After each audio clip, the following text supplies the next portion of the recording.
नमस्कार, मैं बेनिश सर। कैसे हो? उम्मीद करता हूँ अच्छे होंगे। मैं आज आपके लिए बोरबरी परमाणु मॉडल के बारे में बताने आया हूँ। यहाँ बोरबरी परमाणु मॉडल क्या है? बोरबरी ने ये बोर और नील बोर्स और बरी ये दो नाम के साइंटिस्ट थे। उन्होंने परमाणु के बारे में कुछ बताया कि परमाणु के अंदर जो नाभिक रहता है उसमें जो इलेक्ट्रॉन होते हैं वो इलेक्ट्रॉन उस नाभिक के चारों तरफ, यानी परमाणु के अंदर नाभिक होता है, इलेक्ट्रॉन होते हैं और प्रोटॉन होते हैं। परमाणु के अंदर नाभिक होता है, इलेक्ट्रॉन होते हैं और प्रोटॉन होते हैं। तो नाभिक के अंदर रहते हैं प्रोटॉन और न्यूट्रॉन, और नाभिक के चारों तरफ कौन रहते हैं? इलेक्ट्रॉन। तो ये नाभिक के चारों तरफ इलेक्ट्रॉन क्या करते रहते हैं? ये गति करते रहते हैं वृत्तीय कक्षाओं में। तो उन्होंने बताया कि इन वृत्तीय कक्षाओं में कितने इलेक्ट्रॉन रहते हैं और किस कक्षा में कितने इलेक्ट्रॉन रहते हैं, यह नियम दिया। यह नियम इस प्रकार था। सन 1921 में बोरबरी ने परमाणु की कक्षाओं में इलेक्ट्रॉन का एक निश्चित क्रम व्यवस्थित किया और इसी को एक नियम दिया। इसी नियम को जो है बोरबरी नियम कहते हैं।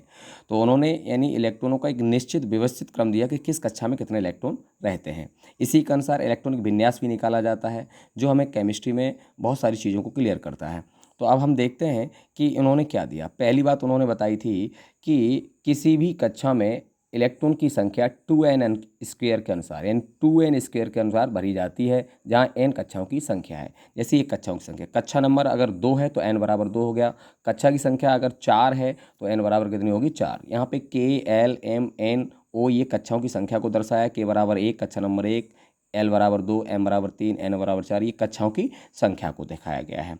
अब हम देख सकते हैं कि पहली कक्षा में k बराबर 1, पहली कक्षा में कितने इलेक्ट्रॉन रह सकते हैं। तो सूत्र है तुम्हारा, पहली कक्षा में अधिकतम इलेक्ट्रॉनों की संख्या कितनी हो सकती है? 2n square. n बराबर क्या माना हमने? 1। n बराबर क्या? कक्षा की संख्या क्या है? 1। तो 1 का स्क्वायर हो जाएगा, यानी 2 इंटू 1 स्क्वायर। तो 1 का 1 में कितना? 1 1 और इसका 2, तो ये आएगा 2। इसमें अधिकतम इलेक्ट्रॉन कितने रह सकते हैं? इसमें पहली कक्षा में अधिकतम इलेक्ट्रॉन 2 रह सकते हैं। दूसरे को अगर करेंगे तो n बराबर कितना रखना पड़ेगा? 2। 2 की जगह 2 और n की जगह 2 का स्क्वायर। तो टोटल 2 दूनी 4 दूनी 8 हो गया। ऐसे ही यहाँ कितने रह सकते हैं? 8 दूसरे वाली कक्षा में। अब तीसरे वाले में कितने रहेंगे देख सकते हैं। 2 इंटू ये n बराबर कितना हो गया? 3, 3 का स्क्वायर, 3 3 9 दूनी 18, कितने हो सकते हैं? 18। इस वजह से यहाँ पे 18 हो गए। और ऐसे ही हम यहाँ निकालेंगे तो 2 गुणित n बराबर कितना होगा? 4, 4 का स्क्वायर करेंगे, 4 चौक 16 दूनी 32, ये 32 हो गया। ऐसे पाँचवीं संख्या के लिए हो सकता है, तो 5 पंजे 25, 25 दूनी 50 भी हो सकता था। इस प्रकार से हमने यहाँ पे पता किया कि किस कक्षा में अधिकतम इलेक्ट्रॉन, पहले में अधिकतम 2, दूसरे में अधिकतम 8, तीसरे में अधिकतम 18 और चौथे में अधिकतम कितने हो सकते हैं? 32। उन्होंने अधिकतम इलेक्ट्रॉन की संख्या को निश्चित किया।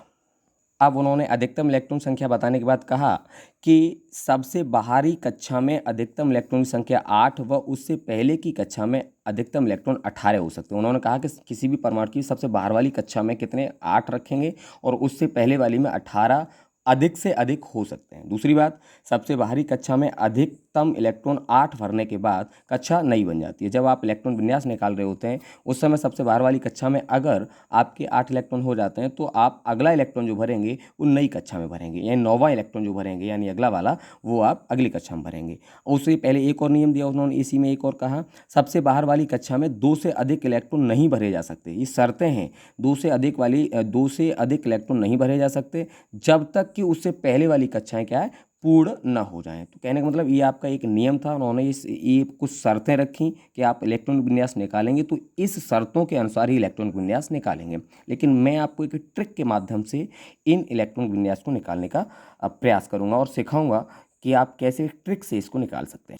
तो अब इलेक्ट्रॉन विन्यास निकालेंगे। देखिए, माना कि आपका नाइट्रोजन 7 है।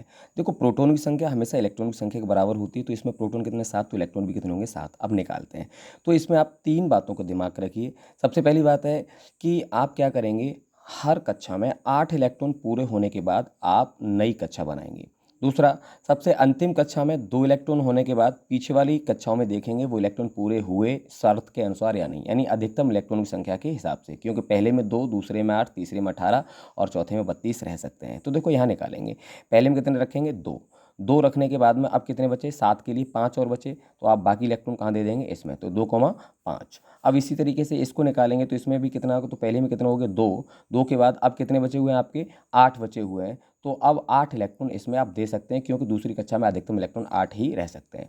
मान लीजिए अब इसी प्रकार से आपके पास एल्युमिनियम 30 है। अब इसको कैसे निकालेंगे, पहले में 2 देंगे, दूसरे में कितने दे सकते हैं, अधिकतम 8 इलेक्ट्रॉन दे सकते हैं। अब 2 8 कितने हो गए, 10 हो गए। अब अभी 3 आपके पास बचे, लेकिन इसमें सिर्फ अधिकतम कितने दे सकते हैं, 2 दे सकते हैं, क्योंकि बाहर वाली कक्षा कौन सी बन रही है, 2। तो अब 2 से ज़्यादा नहीं दे सकते, क्योंकि इससे पहले वाली में जब तक पूरे नहीं हो जाते। पूरे का मतलब दूसरी कक्षा में 8 हो सकते हैं, 8 हैं, अब यहाँ दे सकते हैं। 8 नहीं होते तो इलेक्ट्रॉन इसमें देते, क्योंकि 2 8 10 और 2 कितने हो गए, 12 हो गए।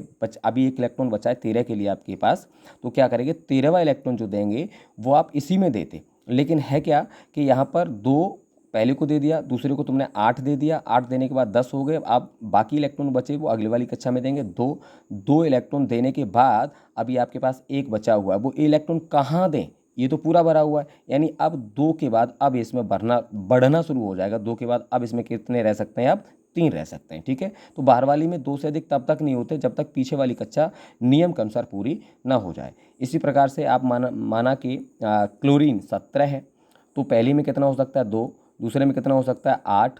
अच्छा 2 8 10 हो गया, अभी 7 बचे, तो नियम के अकॉर्डिंग इसमें क्या 2 रखिएगा बाहर वाली में। अब उसके बाद पीछे वाली में देखिए 8 है पूरे, हैं भाई पूरे, दूसरे में 8 हो सकते हैं, हैं पूरे, तो अब इसमें बढ़ा दीजिए, तो 2 8 10 10।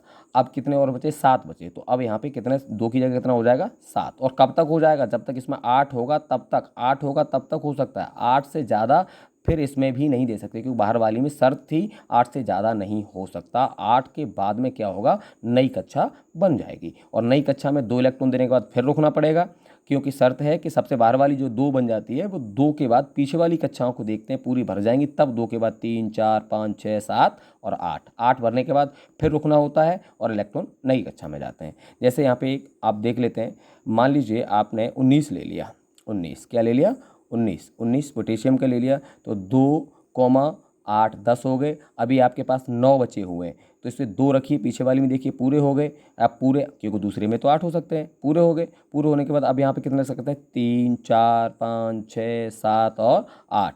8 के बाद अभी भी तुम्हारे पास कितने बचे हैं, 2 8 10 और 18 हो गए, एक बचा हुआ है। अब एक इलेक्ट्रॉन इसमें नहीं दे सकते, हालांकि तीसरे में 18 हो सकते हैं, तीसरी कक्षा में कितने हो सकते हैं, 18, लेकिन नहीं दे सकते, क्योंकि नियम है 8 के बाद नई क्लास बनेगी, तो नई क्लास में कितना इलेक्ट्रॉन बचेगा, 1।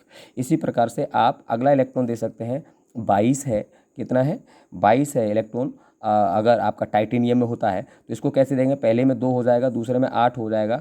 दूसरे में 8 होने के बाद में आप क्या करोगे, यहाँ पे वही 2 रखने के बाद देखोगे पीछे वाली पूरी है तो कोई बात नहीं, फिर यहाँ पे 8 दे सकते हो, अधिकतम कितने दे सकते हो, 8 दे सकते हो। 2 8 10 और 18 हो गए, 19 20 21 22, 4 इलेक्ट्रॉन और बचे। लेकिन बाहर वाली में 2 से ज़्यादा नहीं दे सकते, बिल्कुल बाहर वाली में 2 से ज़्यादा नहीं दे सकते, क्योंकि उससे पहले ये 18 रख सकती है, लेकिन इसमें 8 ही है, तो बाकी इलेक्ट्रॉन यहाँ पे भेजोगे तो कितने आपको 2 इलेक्ट्रॉन कहाँ भेजने पड़ेंगे, क्योंकि 2 8 10 और 8 18 और 2 22 हो गए। 24 करने 2 8 10 और 18 और 2 20 हो गए, 22 करने, तो इसका मतलब अब यहाँ कितने हो जाएंगे, 10 हो जाएंगे। और तब तक यहाँ इलेक्ट्रॉन बढ़ते रहेंगे, क्योंकि अधिकतम इसमें कितने हो सकते हैं, 18, अधिकतम कितने हो सकते हैं, 18।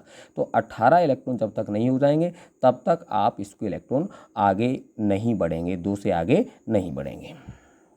इसमें शर्त यही है। अब इसको देख लीजिएगा, पहले में 2 दे दीजिए, दूसरे में 8 दे दीजिए। 8 के बाद देखेंगे कितने देंगे, अधिकतम 2, 2 के बाद देखेंगे रुकना पड़ेगा, पीछे वाली क्लास को देखना पड़ेगा, पूरी है तो यहाँ पे कितने हो सकते हैं, फिर 8 हो सकते हैं, कितने हो सकते हैं, 8 हो सकते हैं। 8 दे दिए, फिर अगली वाली क्लास बन जाएगी, 8 के बाद नई कक्षा बनती है, तो इसमें अधिकतम इलेक्ट्रॉन बाहर वाली में कितने दे सकते हैं, 2। अब जब 2 हमने दे दिए तो अब हमें क्या करना पड़ेगा, अब हम गिनने 2 8 10 और 18 और 2 कितने हो गए, 20 हो गए। लेकिन हमें इलेक्ट्रॉन देने कितने, 30। इसका मतलब है 10 इलेक्ट्रॉन हमारे पास हैं, लेकिन 10 इलेक्ट्रॉन हम ये नहीं कि इसमें दे सकते हैं, क्योंकि तीसरे वाली क्लास 8 है और इसमें कितने हो सकते हैं, अधिकतम 18। इसलिए बाकी इलेक्ट्रॉन कहाँ आ जाएंगे, इसी में आ जाएंगे। कितने हो गए, 2 8 10 2। अब तब तक इलेक्ट्रॉन यहाँ पर बढ़ते रहेंगे जब तक 2 8 10 और 2 8 10 और 10 20 नहीं, गलत हो रहा है, 2 8 10 और 2 12, 12 के बाद 18 होने चाहिए। कितने होने चाहिए, अधिकतम 18 इलेक्ट्रॉन इसमें हो जाएंगे, अधिकतम 18 इलेक्ट्रॉन, क्योंकि बाकी जितने बचे हुए इलेक्ट्रॉन है वो इसी क्लास में देंगे जब तक ये क्लास पूरी नहीं हो जाती। अब ये क्लास पूरी हो गई, क्योंकि तीसरी क्लास में कितने हो सकते हैं, 18, वो 18 हो गए। अब आगे के इलेक्ट्रॉन आप आगे दे सकते हैं, जैसे कि इसमें देखेंगे। अब यहाँ 2 बढ़ जाएगा, जैसे पहले में 2 दे दिया, दूसरे में 8 दे दिया, अब तीसरे में आप 18 दे सकते हैं, क्योंकि तीसरे नियम के अनुसार पूरी हो रही है। अब बाहर वाली कक्षा में कितने रखेंगे, 2 रखेंगे। अब 2 के बाद फिर रुकेंगे, देखेंगे पीछे वाली पूरी है, बिल्कुल पूरी है, 18 हो सकते हैं।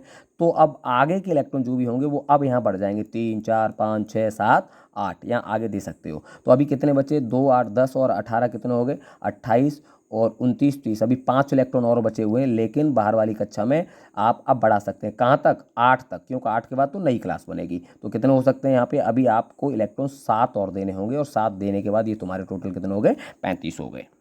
अब मान लीजिए आपके पास 38 है, अब इसको कैसे करेंगे, पहले वाले में 2 दे दीजिए, दूसरे वाले में कितने 8 दे दीजिए, तीसरे वाले में कितने दे सकते हैं आप, 18 दे सकते हैं।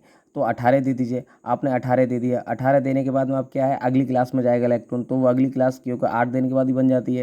लेकिन यहाँ 8 देने के बाद आगे जाएंगे, आगे देने के बाद फिर पीछे देखेंगे तो कब तक 18 भर देंगे। 18 भरने के बाद में फिर आगे वाली क्लास आपको यानी 2 इलेक्ट्रॉन देंगे। 2 इलेक्ट्रॉन देने के बाद फिर पीछे वाली को देखेंगे क्या वो पूरी है। तो ये इलेक्ट्रॉन, ये वाली जब क्लास पूरी है तो फिर क्या करेंगे, फिर इसमें ही नंबर बढ़ना शुरू हो जाएंगे। तो इसमें अधिकतम कितने हो सकते हैं, ज़्यादा से ज़्यादा कितने हो सकते हैं, 8। और 8 के बाद अगर आपके पास अभी और इलेक्ट्रॉन बचे हुए हैं, 38 इलेक्ट्रॉन बचे हुए हैं, तो 8 के बाद फिर नई क्लास बनेगी और इसमें अधिकतम कितने दे सकते हैं, 2। अब 2 देने के बाद देखें क्या तुम्हारे पास कोई इलेक्ट्रॉन बचा हुआ है, तो बिल्कुल नहीं। 2 8 10 और 18 कितने हो गए, 28। 28 और 10 कितने हो गए, 38। ये इलेक्ट्रॉन तुम्हारा पूरा हो गया। इसी तरीके से यदि हम मान के चले 43 है अगर कोई, तो क्या कर सकते हैं, पहले में 2 दे सकते हैं, दूसरे में 8 दे सकते हैं, तीसरे में 18 दे सकते हैं, नियम कर सकते, तीसरे में तीसरा ही 18 ही भरा जा सकता है। अब उसके बाद क्या करेंगे, अब इसमें क्या करेंगे, इसमें आप क्या करेंगे, यहाँ पे 2 इलेक्ट्रॉन देने के बाद आप देखते हैं कि पीछे वाली क्लास पूरी है, भाई पूरी है। पूरी है तो आप क्या करेंगे, यहाँ पे 3 4 5 6 7 8, अधिकतम इलेक्ट्रॉन कितने दे देंगे, 8 दे देंगे। 8 देने के बाद अभी इलेक्ट्रॉन बचे हुए हैं तो नई क्लास बनाएंगे। नई क्लास में फिर कितने इलेक्ट्रॉन देंगे, 2। जब 2 इलेक्ट्रॉन देंगे, बाकी बात उसके बाद भी अब इलेक्ट्रॉन बचे हुए हैं, तो जो जितने बचे हैं वो इलेक्ट्रॉन इसी में देंगे, क्योंकि ये अधिकतम कितने इलेक्ट्रॉन रख सकती है, 32 इलेक्ट्रॉन। ये चौथी कक्षा 32 आ सकते हैं, तो इसमें देते रहेंगे जब तक ये 32 ना हो जाए। तो कहने का मतलब ये हुआ कि अभी कितना बचा हुआ है, अभी आपके पास इलेक्ट्रॉन बचा हुआ है 5। तो यानी 5 इलेक्ट्रॉन वो कहाँ, यहाँ नहीं बढ़ाएंगे। तुम सोच रहे हो कि यहाँ पे 3 4 5 6 7 यहाँ पे कर दे, नहीं, यहाँ तब तक आगे नहीं होगा जब तक इससे पहले वाली पूरी ना हो जाए। तो कितने रख सकती है, 32। लेकिन यहाँ पे कितने हो सकते हैं, अधिकतम 13 हो सकते हैं। कितने हो सकते हैं, 13। बाकी बचे हुए इलेक्ट्रॉन बाहर वाली कक्षा में 2 इलेक्ट्रॉन देने के बाद बाकी बचे हुए इलेक्ट्रॉन हमेशा पीछे वाली कक्षा को ही देते हैं जब तक वो पूरी ना हो जाए। धन्यवाद, उम्मीद करता हूँ समझ में आया होगा। और अगर ये समझ में आया तो कमेंट्स कीजिए, तो इसका मैं दूसरा पार्ट भी बना के आपको दूंगा, बड़े बड़े इलेक्ट्रॉनिक विन्यास भी आपको सिखा सकूँ। धन्यवाद।